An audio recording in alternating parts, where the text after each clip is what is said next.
Out, Out by Robert Frost. The buzzsaw snarled and rattled in the yard and made dust and dropped stove-length sticks of wood, sweet-scented stuff when the breeze drew across it. And from there, those that lifted eyes could count 5 mountain ranges, one behind the other, under the sunset, far into Vermont. And the saw snarled and rattled as it ran light or had to bear a load. And nothing happened. Day was all but done. Call it a day, I wish they might have said, to please the boy by giving him the half hour that a boy counts so much when saved from work. His sister stood beside them in her apron to tell them supper. At the word, the saw, as if to prove saws knew what supper meant, leaped out at the boy's hand, or seemed to leap. He must have given the hand. However it was, neither refused the meeting. But the hand. The boy's first outcry was a rueful laugh as he swung towards them, holding up the hand, half in appeal, but half as if to keep the life from spilling. Then the boy saw all, since he was old enough to know, big boy, doing a man's work, though a child at heart. He saw all spoiled. "Don't let him cut my hand off, the doctor, when he comes. Don't let him, sister." So, but the hand was gone already. The doctor put him in the dark of ether. He lay and puffed his lips out with his breath. And then the watcher at his pulse took fright. No one believed. They listened at his heart. Little, less, nothing, and that ended it. No more to build on there.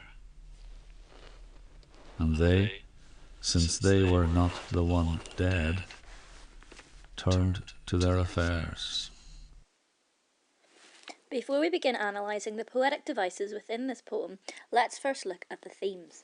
This poem depicts the stoicism of the New England people and their ability to continue with their lives in spite of tragedy. It is a narrative of the death of a young boy in a farm accident, describing the consequences of forcing a boy to do a man's work. Further themes are the harshness of life, the brevity of life, or rural life. There's a powerful evocation of a child doing a man's work, filtering into the theme of childhood. According to Sia, the themes that they expect you to pick up on are childhood experiences or grief and loss. Now let's consider the context. Robert Frost wrote many poems about country life and the beauty of the natural landscape, and this poem is no different. The poem describes a farm accident that happened unexpectedly. It is based on a tragedy that happened to Frost's own neighbour, or rather his neighbour's child, 16-year-old Raymond Fitzgerald. Frost's emphasis on the boy's passivity and innocence in this situation is significant in the context of the time period. The poem was written after World War I as a critique of world events that forced boys to leave behind their childhoods due to the circumstances outside of their control. Therefore, the boy's hope to die with physical dignity perhaps reflects or channels the thoughts of the soldiers on the battlefield. The inspiration came from a newspaper report in 1910. Frost's own awareness of dangers and difficulties of life and rural labour may also have played a crucial role in this poem. The title is Out, and it is incredibly important and shouldn't be neglected in our analysis of the poem. It comes from Macbeth.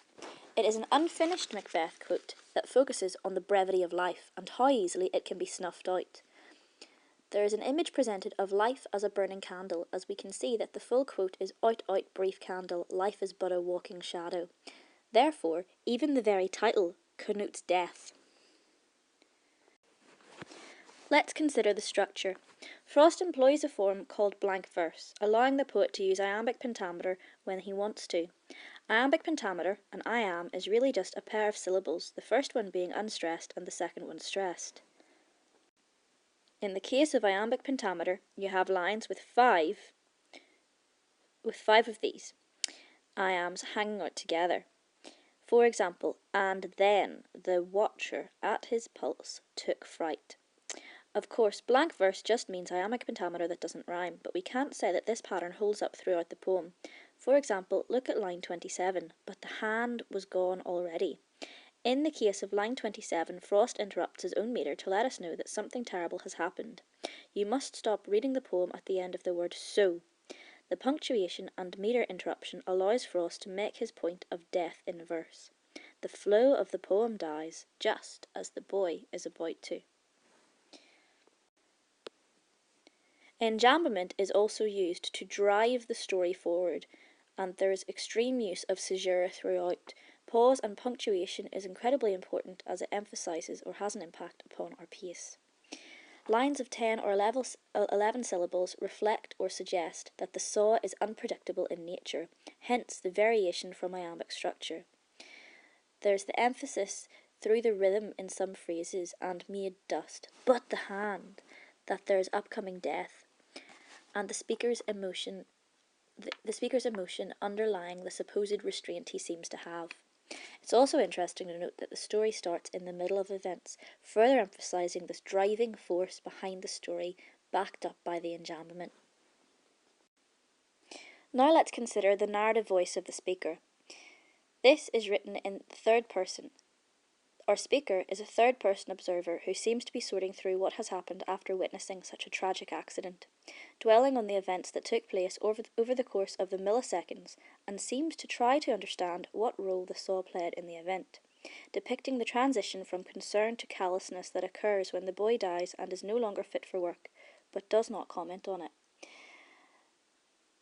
The first-person observation every so often further reflects the concern of the speaker. He attempts to show the objectivity and restraint of the outsider, but sometimes fails. The buzzsaw snarled and rattled in the yard. Let's look at the first line. Note the use of onomatopoeia with buzz, snarled and rattled. Here we can see that the boy is living in a functional, practical world where work has to be done, as shown through the buzzsaw snarling and rattling in the yard, concretely pointing out that this is set in a rural environment. If we look at the sibilance of saw and snarled, we can see that there is a sinister effect from the very beginning. The buzzsaw is personified, emphasising its activeness. Snarled and rattled also are interesting because they are violent verbs that initially characterise the saw as dangerous. Also note the harsh D sounds, snarled and rattled yard. These harsh D sounds recreate the dropping of the wood, creating consonants. The onomatopoeia or oral imagery of snarled and rattled creates animalistic imagery. The saw is anthropomorphized as some sort of dangerous creature with possibly malicious intent. Now let's look at the second line. And made dust and dropped stove-length sticks of wood. This bit we can see varies from the iambic pentameter used mostly throughout this poem.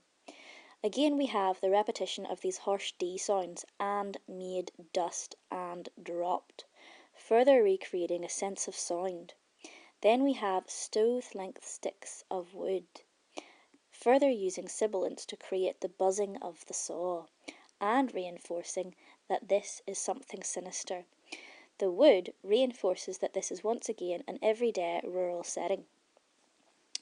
Sweet scented stuff when the breeze drew across it. Again, we have sibilance, but this time sweet scented. The sibilance here creates a soporific effect, emphasising the idyllic image that is juxtaposed with the potential danger of the saw. Also note the assonance, sweet scented when the breeze drew. We can see that this idyllic perfect image, mixed or juxtaposed with danger, emphasises a world that is at odds with each other. Note the further use of alliteration on the next few lines. And from there those that lifted eyes could count 5 mountain ranges one behind the other, under the sunset far into Vermont. We can see yet again that there is alliteration in there, those that, and could count. The alliteration emphasises the lack of leisure or enjoyment of the scenery. To these people in this rural setting, this is just routine. Now note the 5 mountain ranges one behind the other. Here we can see a visual image of a natural landscape, a vast natural landscape, making what happens to the boy seem even more insignificant through the evocative image. It seems supposedly harmonious, and then therefore at odds with what happens next, making it even more shocking because it seems so peaceful. We also have a very strong sense of setting. If we look at sunset, you can also argue that there's pathetic fallacy, representing the eventual fading of life of the young boy. Therefore, something beautiful is being used to depict something incredibly harsh. And the saw snarled and rattled, as it ran light or had to bear a load, and nothing happened. Day was all but done. Call it a day, I wish they might have said, to please the boy by giving him the half hour that a boy counts on so much when saved from work. Note again the use of sibilants in saw, snarled, and again further use of the harsh consonants, the repetition of D's. We can see repetition of the very words snarled and rattled that were initially introduced in the first line creates oral imagery of the saw. The harsh D's and the sibilants recreate or emphasize the danger, reinforced through the juxtaposition of the sinister image with a peaceful one. As it ran light or had to bear a load, again we have consonants evoking more danger, and the tension builds as we wait for something bad to happen. But then we are told, and nothing happened. Day was all but done. Here we can see, and nothing happened, that this seems commonplace, the everyday nature of this scene. But then our use of caesura with that colon is important, suggesting that things could have been peaceful. Therefore, our punctuation emphasises the fact that this will not continue.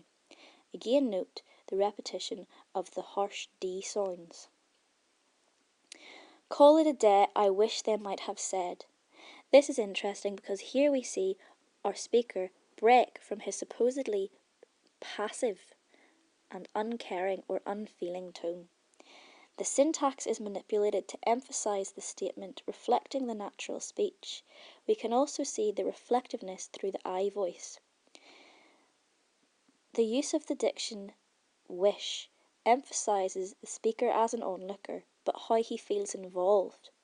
Here we can see the foreshadowing of the horrifying event through the evident remorse, and there is an obvious tonal shift from indifference to something much more, to something regretful. We can also see through the pronoun they that he distances and assigns blame to the adults for not intervening. Previously, the tone was conversational and matter of fact, but now we have remorse. However, call it a day is conversational and reinforces the fact that this is a somewhat ordinary experience. A child forced to work in a rural landscape. Then we can see to please the boy by giving him the half hour. The use of diction please shows pathos for the boy. It is obvious that the speaker sides with him and does not align blame with him. Then we have the alliteration of boy by and him the half hour. The alliteration further adds pathos. There's also irony here, because if you look at the next line, the use of the word saved, the work will eventually kill him, and there's further irony because actually giving him the half hour would have actually saved his life.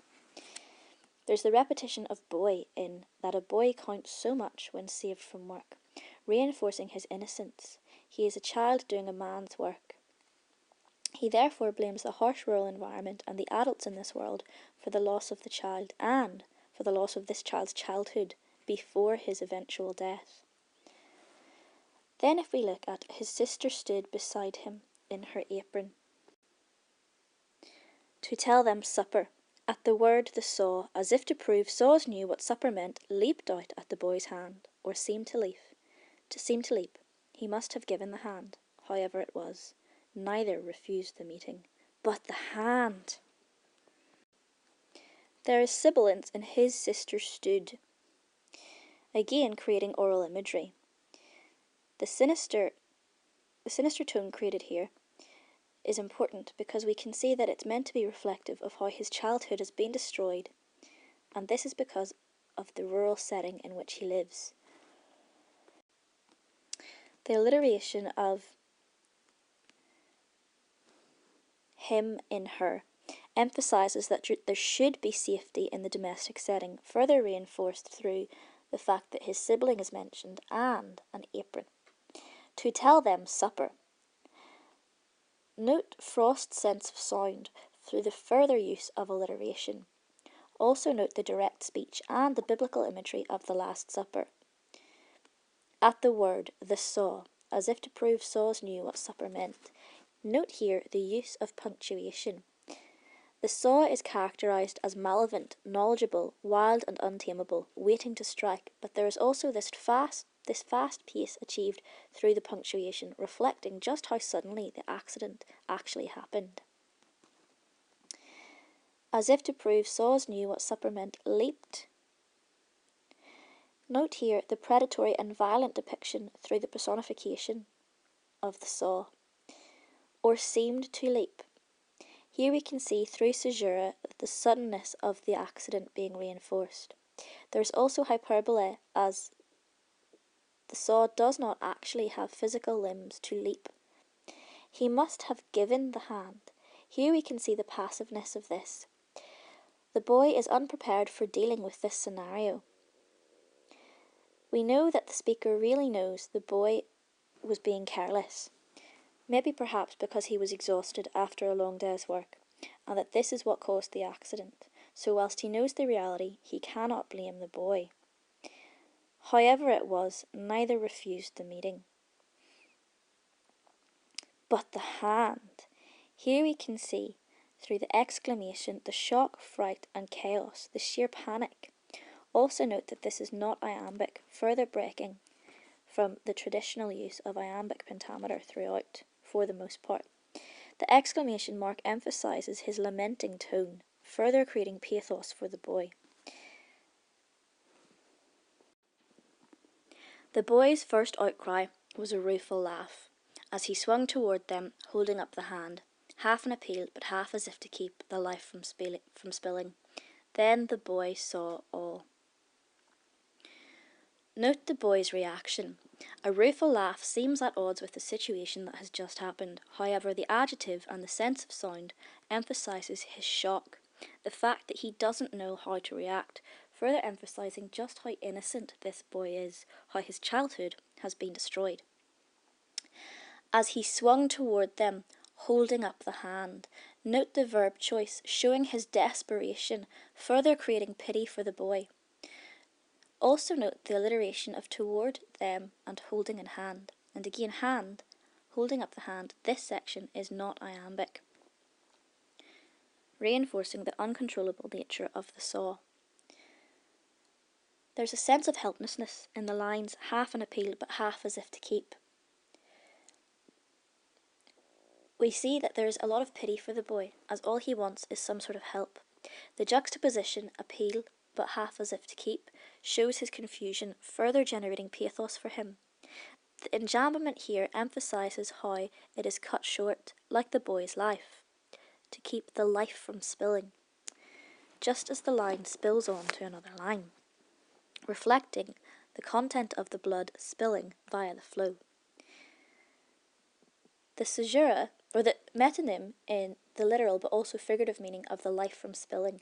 So note the figurative speech here. The blood from spilling is what really is meant, but also we see that he's possibly going to die, suggesting that life, just as the blood ebbs away, will also drain from him. Then the boy saw all. Note the caesura here, emphasising the abject horror at the enlightenment that he will die. The knowledge actually destroys his innocence or his childhood. His childhood innocence has been removed because of his exposure to the harshness of the adult world.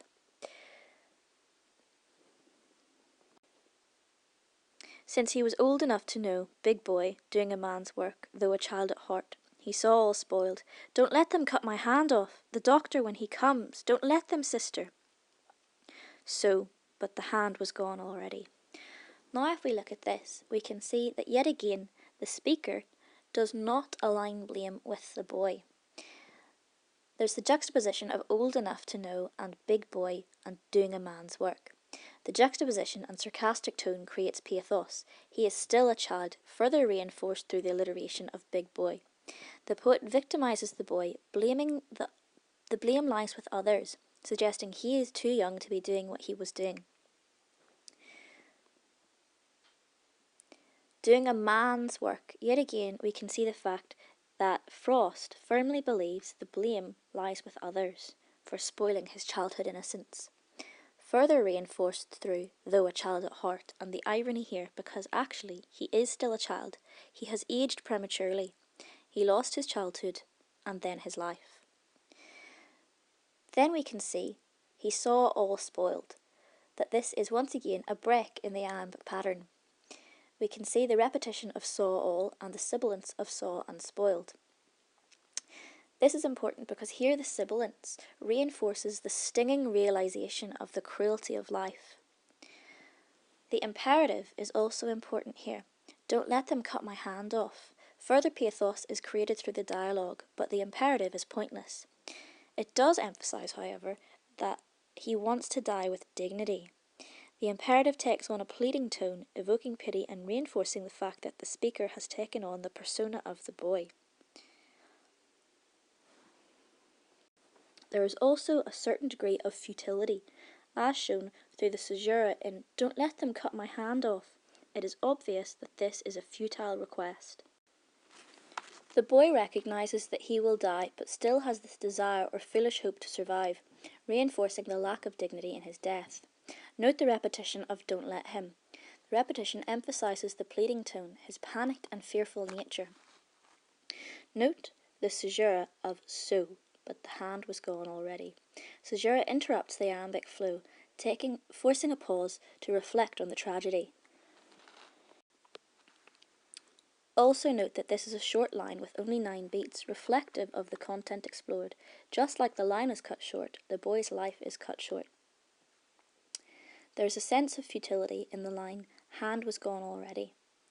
And this is a somewhat impersonal line, or at least the poet tries to make it so. The doctor put him in the dark of ether. Note the imagery of death, the euphemistic language here, as ether is an old-fashioned anaesthetic. He lay and puffed his lips out with his breath. Here we see this tragic or bleak image of the boy's final hours of life as he tries desperately to cling to it. And then, the watcher at his pulse took fright. No one believed. They listened at his heart. Here we can see, through the use of the pause through the caesura, that the pace audibly speeds up through this for once. And then, the watcher at his pulse took fright.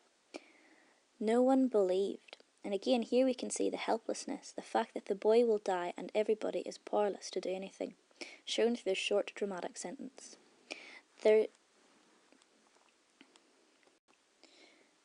Little, less, nothing.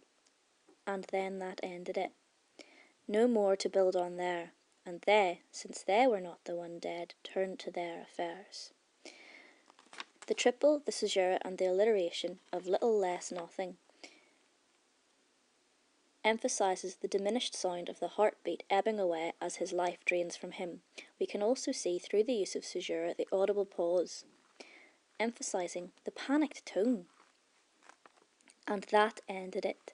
Note the vague, euphemistic, detached language, the casual acceptance from the observer. They won't dwell on this boy's death. There's a finality to this line, as he tries to remain detached and matter-of-fact, perhaps even almost resigned. And they, since they were not the ones dead, turned to their affairs. Here we can see that life carries on, and that there is no capacity for grief. There is a stoic attitude inviting critique because these people have no time to mourn, satirising this cold, uncommunicative society, criticising the boy's family for their callous reaction. That emphasises the fact that in New England there seems to be this tradition of a lack of communication. There's also the anticlimax of the boy's death. It doesn't matter to his family. They seem almost indifferent. And on just a final note, the rhythm here is important because it is loose and mostly iambic, capturing the rhythmic nature of the work.